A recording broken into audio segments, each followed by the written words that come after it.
AIO for not talking to my father. 2 days ago, I had my tutoring session, and the distance between my tutoring center and my home is quite far, about 1 hour/45 minutes. I live outside the city, so we speak a different language, but the area where my tutoring center is located speaks another language that I don't know very well. Anyway, I went to the tutoring center. Before getting out of the car, my dad asked me what time the lesson would finish.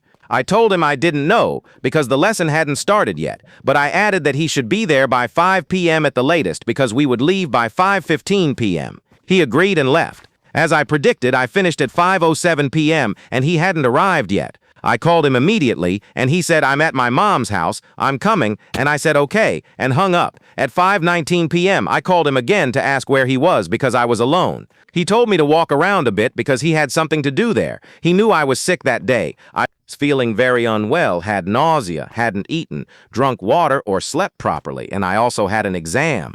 I hung up and waited. All the students had left and the tutoring center's door was locked. I was alone. A lot of men started gathering around and I got extremely anxious because there was no one there except me and the men.